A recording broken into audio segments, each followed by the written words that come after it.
আমার নাম অনন্যা এবং আমার বয়স ২১ বছর। আমার বাবার নাম রবি।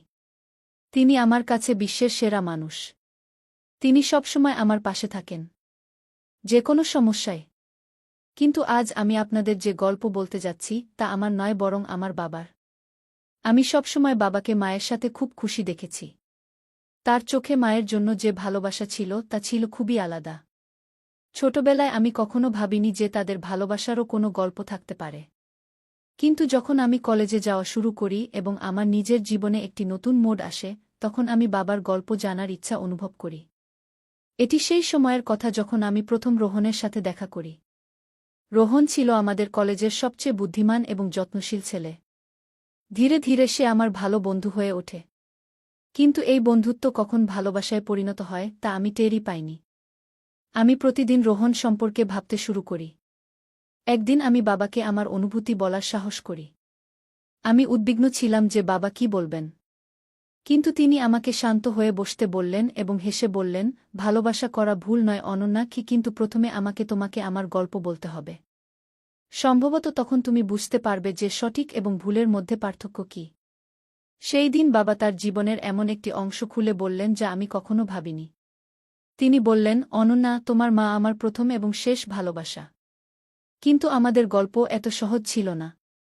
বাবা যে দিন থেকে তার গল্প শুরু করলেন তা আমাকে অনুভব করাল যে ভালোবাসায় ধৈর্য এবং বিশ্বাস সবচেয়ে গুরুত্বপূর্ণ। তার কণ্ঠে একটি আলাদা ব্যথা এবং খুশির মিশ্রণ ছিল। বাবা তার কথা চালিয়ে গেলেন। এটি সেই সময়ের কথা যখন আমার বয়স ছিল ২ বছর এবং তোমার মায়ের বয়স ছিল ২ বছর। তোমার মায়ের নাম নেহা। সে আমাদের কলোনিতে নতুন নতুন এসেছিল। প্রথমবার আমি তাকে মন্দিরে দেখি। সাদা সালোয়ার স্যুটে সে এত সুন্দর দেখাচ্ছিল যে আমার চোখ তার উপর আটকে গেল। তার চোখে একটি সরলতা ছিল এবং হাসিতে জাদু।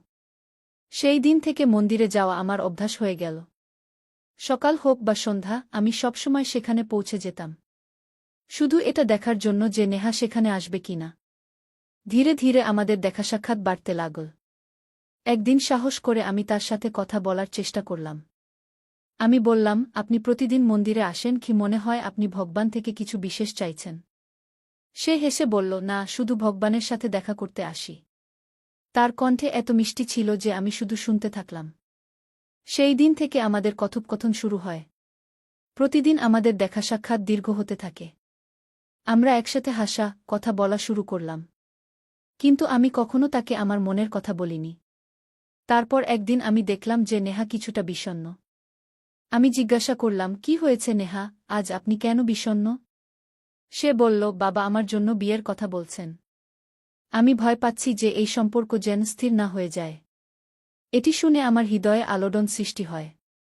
আমি ভাবলাম, যদি আজ আমি আমার অনুভূতি না বলি তাহলে সম্ভবত কখনো বলতে পারব না। আমি বললাম, নেহা, যদি আমি তোমাকে কিছু বলি তুমি শুনবে? তিনি বললেন, হ্যাঁ, বলো।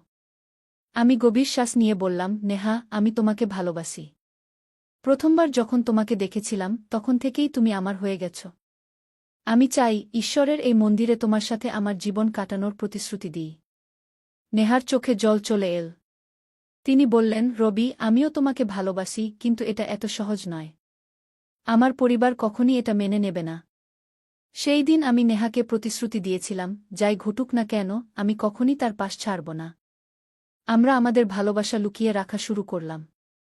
চুপিসারে দেখা এবং একে অপরের জন্য চিঠি লেখার সিরিজ চলতে থাকল। প্রতিটি মিলনে আমাদের ভালোবাসা আরও গভীর হতে থাকল। কিন্তু তারপর একদিন এমন এল যখন নেহার বাবা আমাদের সম্পর্কে জানতে পারলেন। তিনি নেহাকে বাড়ি থেকে বের হওয়ার অনুমতি পর্যন্ত বন্ধ করে দিলেন। আমি তাকে দেখার জন্য অধীর হয়ে উঠলাম। এক রাতে আমি চুপিসারে তার বাড়ির বাইরে দাঁড়ালাম। আমি তার জানালায় একটি কাগজ ছুঁড়ে দিলাম, যাতে লেখা ছিল, যদি তুমি আমার সাথে দেখা করতে না আসো, আমি সারা বিশ্বকে ভালোবাসার কথা বলে দেব। নেহা বাইরে এল। তার চোখে ভয় এবং ভালোবাসার মিশ্রণ ছিল। তিনি বললেন, রবি, এসব করা ঠিক নয়। যদি বাবা জানতে পারেন খুব খারাপ হবে। আমি বললাম, নেহা, যদি আমাদের ভালোবাসা সত্যি হয় আমরা সব কিছু সহ্য করতে পারি। শুধু তুমি আমার উপর বিশ্বাস রাখো। সেই রাতে আমি নেহাকে নিয়ে পালিয়ে বিয়ে করার প্রস্তাব দিলাম। সে চমকে গেল। কিন্তু কিছুক্ষণ ভেবেচিন্তে সে রাজি হয়ে গেল। আমরা সেই রাতেই মন্দিরে গিয়ে বিয়ে করলাম। সেই দিন আমি নেহাকে প্রতিশ্রুতি দিয়েছিলাম, যত কঠিনই হোক না কেন আমি কখনই তার পাশ ছাড়ব না। বাবার চোখ জ্বলজ্বল করছিল এবং তার মুখে ভালোবাসার এক অদ্ভুত সুখ ছিল। তিনি বললেন, অনন্যা, যখন ভালোবাসা সত্যি হয় তখন তা বজায় রাখার জন্য সাহস লাগে। তোমারও যদি রোহনকে ভালোবাসা থাকে তবে নিজের উপর এবং তোমার সম্পর্কে বিশ্বাস রাখো। বাবার গল্প শুনে আমার মনে রোহনের জন্য আরও সম্মান বেড়ে গেল। আমি মনে মনে ঠিক করলাম, আমি আমার ভালোবাসাকে ঠিক সেইভাবে বজায় রাখব যেভাবে আমার বাবা করেছিলেন। সেই রাত বাবার গল্প শুনে আমি ভাবনায় পড়ে গেলাম। তার ভালোবাসা, তার সংগ্রাম, তার সাহস সবকিছু এত সুন্দর এবং সত্যি ছিল যে আমি নিজেকে রোহন সম্পর্কে ভাবা থেকে বিরত রাখতে পারলাম না। পরের দিন যখন আমি বাবার সাথে আবার কথা বললাম, তখন তিনি আমাকে এমন কিছু বললেন যা আমার হৃদয় স্পর্শ করল। বাবা বললেন, অনন্যা, বিয়ের পর আমার এবং নেহার জীবন সহজ ছিল না। আমরা মন্দিরে বিয়ে করেছিলাম, কিন্তু তারপর আমাদের কোথাও যাওয়ার জায়গা ছিল না। আমি নেহাকে নিয়ে আমার এক বন্ধুর বাড়িতে গেলাম, যে আমাদের কিছু দিনের জন্য আশ্রয় দিল। নেহা সব সময় ভয় থাকত, কিন্তু আমার জন্য তার চোখে যে বিশ্বাস ছিল তা আমাকে এগিয়ে যাওয়ার শক্তি দিত। বাবা হেসে বললেন, শুরুর দিনগুলোতে আমাদের কিছুই ছিল না, শুধু একে অপরের সঙ্গ ছিল। নেহা তার সব সুখ আমার নামে উৎসর্গ করেছিল। আমি সারাদিন চাকরি খুঁজতাম এবং নেহা আমার ফিরে আসার অপেক্ষায় থাকত। একদিন যখন আমি বাড়ি ফিরলাম তখন দেখলাম নেহা তার পুরানো বই দিয়ে কিছু সুন্দর ছবি বানিয়েছে। আমি তাকে জিজ্ঞেস করলাম, এসব কেন? সে বলল, রবি, যখন তোমার কঠিন সময় আসবে তখন এই ছবিগুলো তোমাকে শান্তি দেবে। বাবা থেমে গভীর শ্বাস নিয়ে আবার বললেন, নেহা ছোট ছোট সব বিষয়ে আমার পাশে থাকত। একবার আমি খুব অসুস্থ হয়ে পড়েছিলাম। আমাদের চিকিৎসার টাকাও ছিল না। নেহা তার বিয়ের একমাত্র আংটি বিক্রি করে দিল যাতে আমি সুস্থ হতে পারি। সে আমার জন্য সব কিছু ত্যাগ করতে প্রস্তুত ছিল। এ কথা শুনে আমার চোখে জল চলে এল। আমি বললাম, বাবা, মা তো তোমার প্রতি পদে পাশে ছিল, কিন্তু সে কি কখনো তার পরিবারকে মিস করত না? বাবা গভীর শ্বাস নিয়ে বললেন, নেহা প্রতি রাতেই জানালার পাশে বসে আকাশের তারা দেখত। আমি জানতাম সে তার পরিবারকে মনে করছে, কিন্তু সে কখনই আমার কাছে অভিযোগ করেনি। তার জন্য আমার ভালোবাসাই ছিল সবকিছু। সেই সময় আমার মা যে চা নিয়ে ঘরে এলেন, আমাদের কথা শুনে হেসে দিলেন।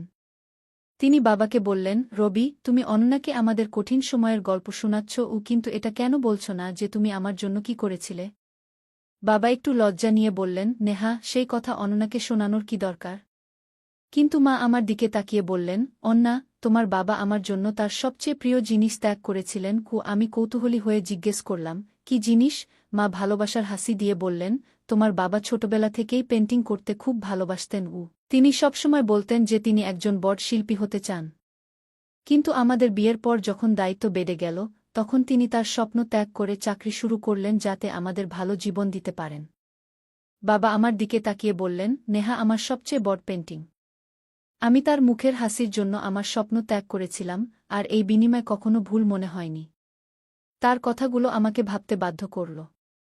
বাবা মায়ের ভালোবাসা, তাদের ত্যাগ, তাদের বুদ্ধিমত্তা সবকিছুই একটি সুন্দর উদাহরণ ছিল। আমি সেই দিন রোহানের সাথে দেখা করার সিদ্ধান্ত নিলাম। রোহান আমাকে দেখে হাসল, কিন্তু আমি তার চোখে কিছু দ্বিধা দেখতে পেলাম। আমি বললাম, রোহান, আমি তোমাকে কিছু বলতে চাই। সে গম্ভীর হয়ে জিজ্ঞাসা করল, কি কথা অনন্যা? আমি তার চোখের দিকে তাকিয়ে বললাম, রোহান, আমি তোমাকে ভালোবাসি। কিন্তু ভালোবাসা শুধু হৃদয়ের কথা নয়। এটি দুজন মানুষের একে অপরের জন্য করা প্রতিশ্রুতি ও ত্যাগের নাম। যদি তুমি আমাকে ভালোবাসো তাহলে আমাদের গল্পটা বাবা মায়ের মতো করে গড়ে তুলতে হবে। সত্যিকারের, শক্তিশালী এবং চিরকালের জন্য। কি রোহান আমার হাত ধরে বলল, অনন্যা, আমি তোমাকে সবসময় সেই সুখ দেব যা তোমার বাবা তোমার মাকে দিয়েছিলেন। কি তার কথা শুনে আমার চোখে আনন্দের অশ্রু চলে এল। সেই দিন আমি বুঝতে পেরেছিলাম যে সত্যিকারের ভালোবাসা শুধু পাওয়ার নাম নয়, এটি দেওয়া এবং রাখার প্রতিশ্রুতি। বাবা মা আমাকে এটি শিখিয়েছিলেন, আর এখন আমি এটি আমার জীবনে প্রয়োগ করতে প্রস্তুত ছিলাম। সেই রাতে যখন আমি রোহানের সাথে দেখা করলাম এবং আমার অনুভূতি প্রকাশ করলাম, তখন মনে হলো সবকিছু খুব সুন্দর হয়ে গেছে। কিন্তু ভালোবাসার পথ এত সহজ নয়। পরের দিনই রোহানের একটি ফোন এল। তার কণ্ঠে ছিল উদ্বেগ। সে বলল, অনন্যা, আমাদের এখনই দেখা করতে হবে। আমি তৎক্ষণাৎ একটি ক্যাফেতে পৌঁছলাম যেখানে রোহান ইতিমধ্যেই আমার জন্য অপেক্ষা করছিল। তার মুখে চিন্তার রেখা স্পষ্ট দেখা যাচ্ছিল। আমি জিজ্ঞাসা করলাম, কি হয়েছে রোহান? সে ধীর কণ্ঠে বলল, অনন্যা, আমি এমন কিছু করেছি যা সম্ভবত তোমাকে আমার থেকে দূরে সরিয়ে দেবে। আমার হৃদয় দ্রুত স্পন্দিত হতে লাগল। আমি বললাম, সোজা বলে দাও, কি কথা? সে গভীর শ্বাস নিয়ে বলল, কয়েক বছর আগে যখন আমি কলেজে ছিলাম, তখন আমি কিছু লোকের সাথে একটি ভুল কাজ করেছিলাম। আমি তাদের চাপে ছিলাম। কিন্তু এখন তারা আমার পিছনে লেগেছে এবং আমাকে ভয় দেখাচ্ছে। আমি বুঝতে পারছিলাম না যে কি বলবো। কিন্তু আমি নিজেকে সামলে নিয়ে বললাম, রোহান, যদি তুমি আমাকে ভালোবাসো, তাহলে আমাকে সত্য বলতে ভয় কেন? আমরা একসাথে এটি ঠিক করব। রোহান আমার চোখের দিকে তাকিয়ে বলল, অনন্যা, এই কারণেই আমি তোমাকে ভালোবাসি। তোমার মধ্যে প্রতিটি কঠিন পরিস্থিতি মোকাবেলা করার শক্তি আছে। সেই দিন থেকে আমি এবং রোহান মিলে সেই সমস্যা থেকে বেরিয়ে আসার পথ খুঁজতে লাগলাম। আমরা পুলিশের সাহায্য নিলাম এবং ধীরে ধীরে পরিস্থিতি নিয়ন্ত্রণে আসতে লাগল। কিন্তু এই সময় আমি আমার বাবাকে এই কথা গোপন রাখতে পারিনি। এক সন্ধ্যায় যখন আমি বাড়ি ফিরলাম, বাবা আমার ঘরে বসেছিলেন। তিনি বললেন, অনন্যা, তোমার চোখে ভয় আছে। তুমি আমার কাছ থেকে কিছু লুকাচ্ছ। আমি সব কিছু বলে দিলাম। রোহানের সমস্যা, আমাদের চেষ্টা এবং আমার ভয়। বাবা আমার কথা মন দিয়ে শুনলেন এবং তারপর হাসলেন। তিনি বললেন, অনন্যা, ভালোবাসায় কঠিন সময় আসবে। কিন্তু এই কঠিন সময় তোমার সম্পর্কের গভীরতা বোঝায়। যদি রোহান তোমার পাশে থাকে এবং তুমি তার পাশে থাকো, তাহলে প্রতিটি সমস্যা পার হয়ে যাবে। বাবার কথাগুলো আমাকে আরও সাহস দিল। কয়েক সপ্তাহ পরে রোহানের সমস্যা সম্পূর্ণভাবে শেষ হয়ে গেল। সে এখন আগের চেয়ে আরও শক্তিশালী এবং আত্মবিশ্বাসী হয়ে উঠল। তারপর একদিন রোহান আমাকে ডিনারে ডাকল। সেখানে পৌঁছে আমি দেখলাম জায়গাটি সুন্দর ফুল এবং আলো দিয়ে সাজানো হয়েছে। রোহান হাঁটু গেড়ে বলল, অনন্যা, তুমি কি আমার জীবনে চিরকাল থাকবে? আমার চোখে আনন্দের অশ্রু চলে এল।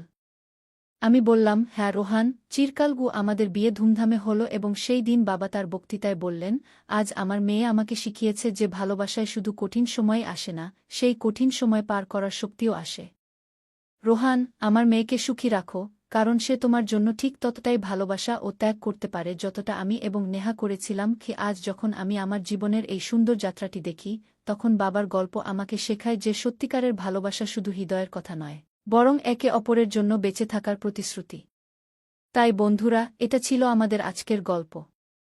যদি গল্পটি ভালো লেগে থাকে, তাহলে ভিডিওটি লাইক এবং চ্যানেলটি সাবস্ক্রাইব করে দেবেন আর ভালো ভালো কমেন্ট করে দেবেন। ধন্যবাদ।